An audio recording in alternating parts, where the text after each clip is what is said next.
I know. This is not the bike in the thumbnail. No, this is what I intended to be my next project, but I'm not quite ready for it just yet. So I had a GSXR front end basically fall into my lap for free. And so a bike that has been waiting in the wings is getting bumped up in the queue. It's a project, okay?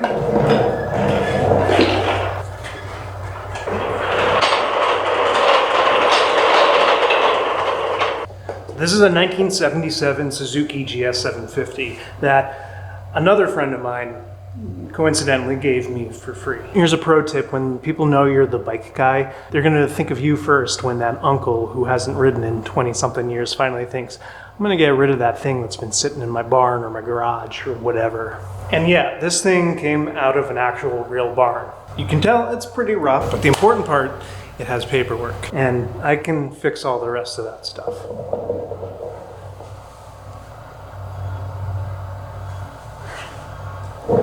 Plus, the motor turns over.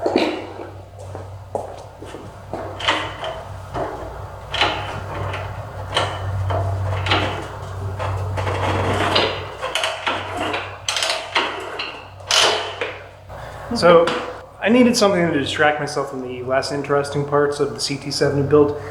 Really kind of tedious grudge work. So I'm gonna throw some go fast parts on the worst bike in the shop.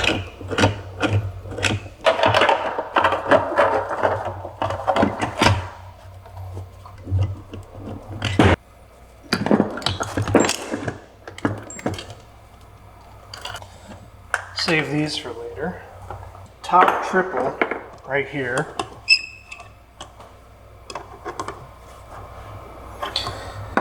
Bolts to the top of the fork tubes, bolts to the top of the stem.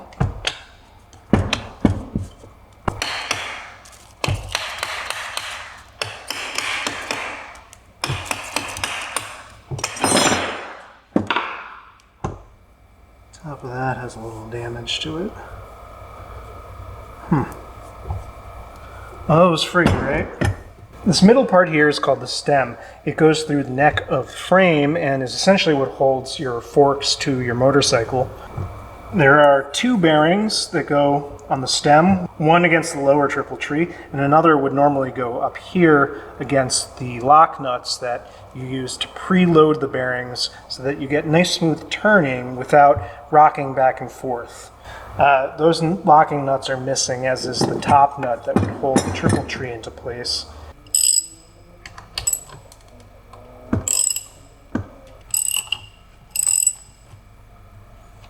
Okay.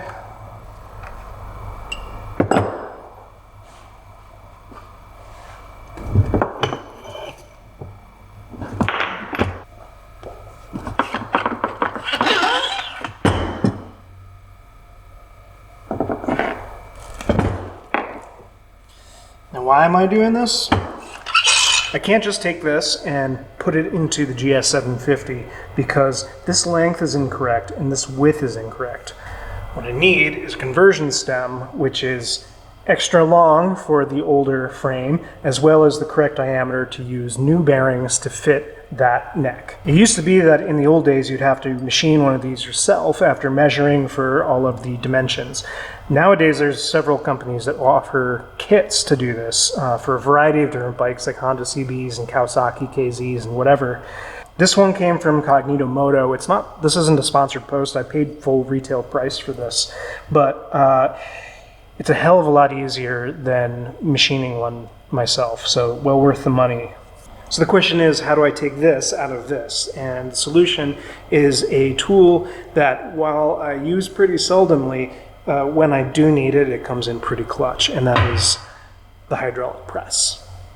All right, this is my rather unimpressive shop press, but it works, it does the job, so we keep it around.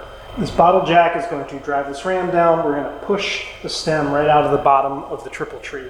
One thing that's kind of important to note here is I'm not going to just stick the triple tree down here and just like let it rip. Because of the forces involved and the overall length here, you stand the risk of actually bending the whole triple tree. So what I'm doing here is using an 1.25" socket big enough that the stem will go into it. That way this thing is properly supported and we shouldn't see any bending. Another thing that will help with this procedure is to use like a heat gun or something to warm up the triple tree. It, helps loosen things up a little bit.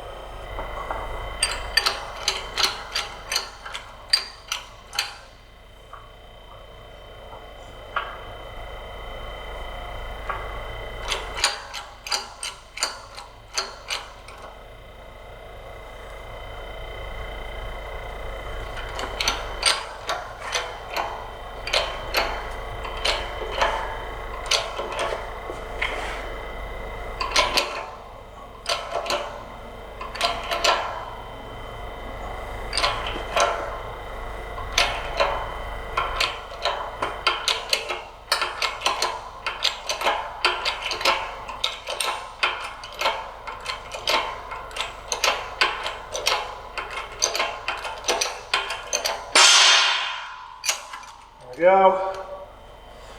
Always sounds fucking terrifying. If you don't have a hydraulic press, it's worth going to a machine shop or an auto body shop, even a motorcycle shop. They probably have one and they can probably do this for you pretty quickly, pretty cheap. If you don't have a press, don't try to do this at home because you're probably going to either wreck the parts or wreck yourself. But now that the stem is out of the triple tree, you can really see the difference between the old one on the right and the new one on the left. You can see it's a lot taller. The location of the threads is different. Hell, the threads themselves are different. And the areas where the bearings are going to go are also slightly different diameter. Thankfully, putting the new piece in is a little less terrifying than the removal process. Let's go do that. I'm dropping the stem into place, and this whole contraption is gone here. Again, you want to brace this as close as you can to the center. You don't want to bend the triple. I'm using some jaws off of my Bridgeport Mills of ice, but any block of steel should do, so long as this is nice and level.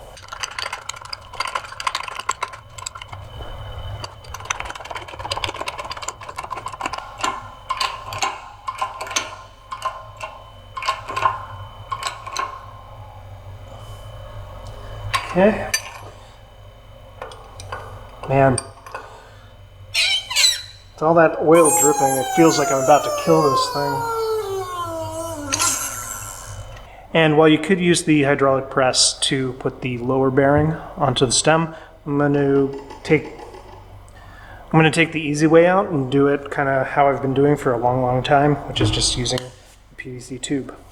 So like when we used the heat gun, it's to your advantage if you stick these things in the freezer so they're nice and cold. Now, these things usually come with these big thick washers.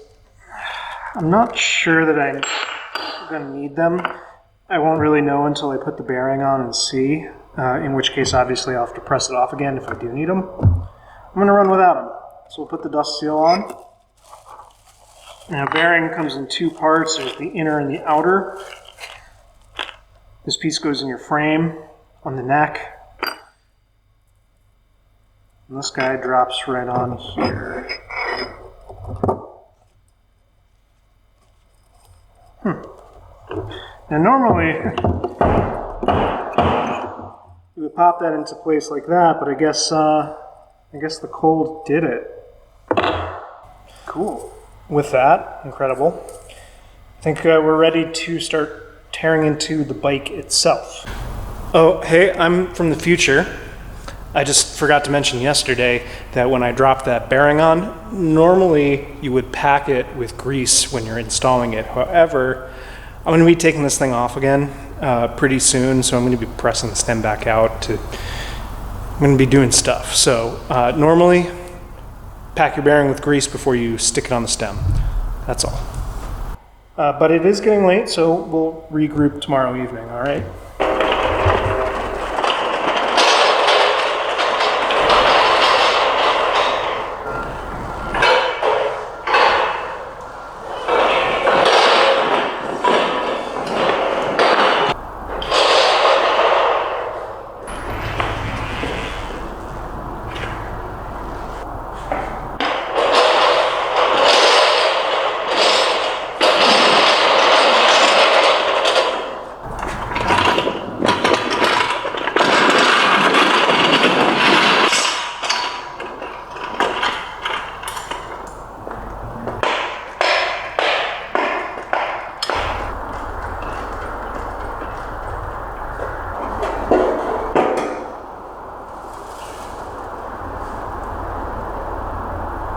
one of the really interesting things about this bike, particular to this exact bike, is this back wheel. You'll notice that the front wheel is your typical Suzuki GS mag, but this back one is kind of weird. Anyway, the wheel looks like this. It's what's called an invader wheel, and it was really popular in the chopper scene in the 70s. In fact, it's still chopular. It's still chopular today. Honestly, it kind of gives me a little bit of a vibe, maybe the direction I want to take this thing. But let's get that front end off.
So these lock rings holding the top triple into place, there's tools that are designed to remove these properly. I do not have one. Luckily this one's actually not very tight at all. You can get by with like a hammer and chisel.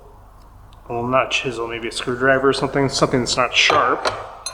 Just gotta be very careful and do it in small increments. Like, don't be whacking it real hard. I mean, you can whack it if you want to, I guess. I'm not your mom. And I'm gonna warn you, when you remove this, all the ball bearings that are inside this are gonna go everywhere. Just be prepared.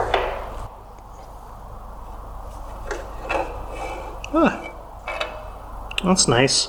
Sometimes the grease is so old it just stays in place.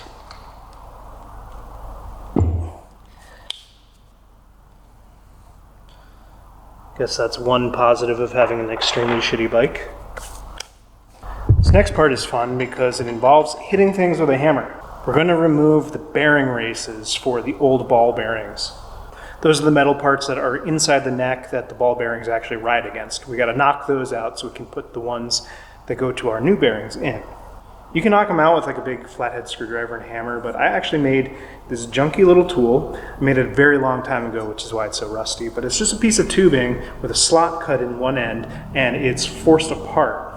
What this does is it squeezes closed to fit into the bearing race on the top, spreads back out so that it meets the lip, the top of the bottom race. That makes sense? And then you can whack it down from there. I'll show you. I'll show you. Typically use the biggest hammer I have for this purpose.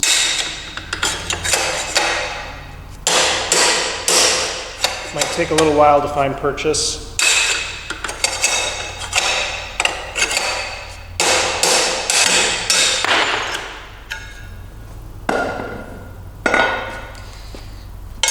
And the top is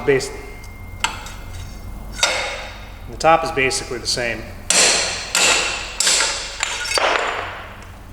Once your neck cups are nice and tidy, it is time to put the new bearing races in. Again, this is one of those situations where you can use temperature to your advantage. I suggest putting your bearings in the freezer. Shrinks them a little bit, allows you to drop them right in place. It's pretty handy. In this particular instance, both the top and bottom are the exact same bearing size. so it doesn't really matter which race goes where. That is not always the case, so be sure to check which is the correct one to go on top and on bottom. Here again, I'm going to use a socket that is roughly the same outside dimension as this outer edge of the bearing race. You really don't want to hammer on the inside face here because that will distort the surface.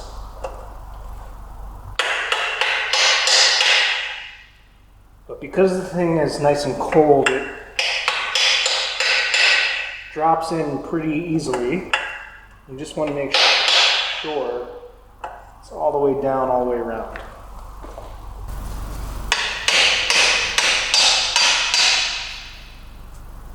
So this is the bit where parts can start going back on again. Now, if you recall, for me it was yesterday, for you guys just a few minutes, I was debating whether to put a washer underneath this or not. This is why.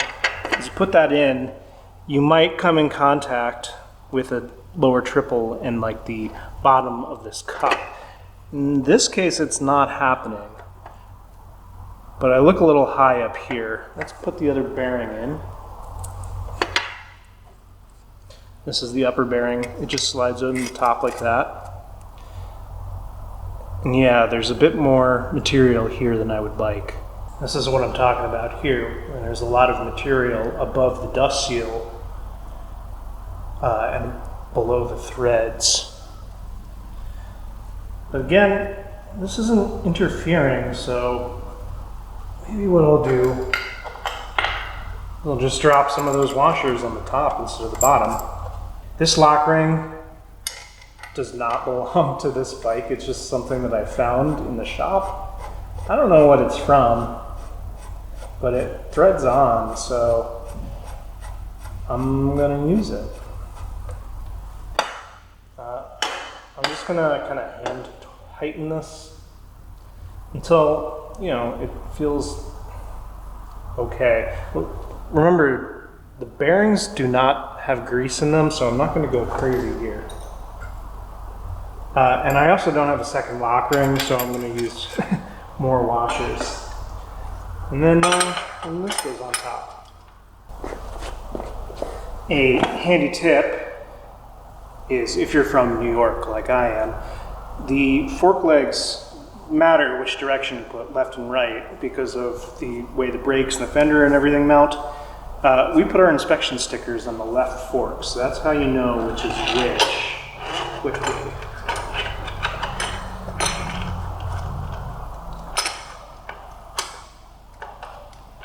You can slide these things up and down in the triple a little bit to kind of fine-tune your ride height.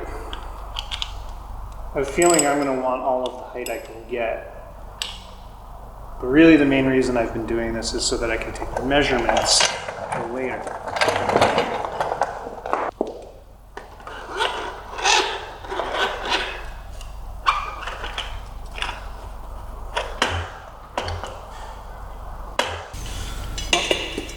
At least this guy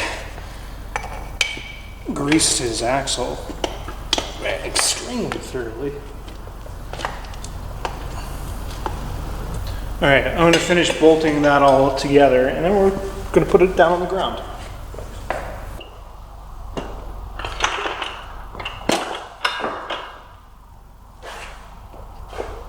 Oh boy.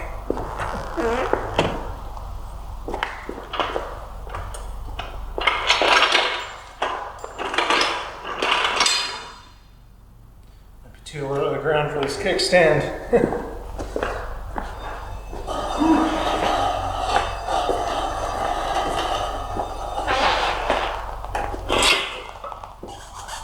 Okay, it's pretty good to go. Honestly, with the Cognito kit, it goes really quick. I was able to do this in 2 evenings worth of work. But the real reason that I put this whole front end on with the bike in this condition is because I wanted to get measurements for things like the rake and the trail. Because what I'm hoping to do with this bike is to turn it into a specific kind of chopper. I know the going thing with these bikes and these upside down front ends is to do like a pretty cool cafe racer with like a monoshock rear. But I draw a lot of inspiration from this one guy in particular. His name's Jeff Wright, and he builds bikes under the name Church of Choppers out in Des Moines, Iowa. I've never met the guy, but I think his bikes are fucking sick. For this bike in particular, I'm taking a lot of inspiration from the Born Free bike that he built in like 2014. Obviously that thing had a lot of go fast bits on it. I've got my work cut out for me with this thing, but you know what? Humble beginnings, right? The reason I wanted to take these rake and trail measurements is because I wanted to figure out how tall the front end really needs to be. I have a feeling that I'm going to be extending this thing like 2 inches, probably making my own triple trees, including the lower triple tree. So that's kind of part of the reason why I never greased up the bearings. Anyway, I'm still going to finish the CT70. I know it's been a while since a video update came out for that thing, but I just needed to step away from it for a minute, do something a little different, because it is going to be a precursor to building this thing. I have some pretty wild plans in mind for this. I know it's just a kind of lowly Virago, but I think you know, if I can pull off what I've got in my head, it'll be pretty cool. But first things first, we'll start on this.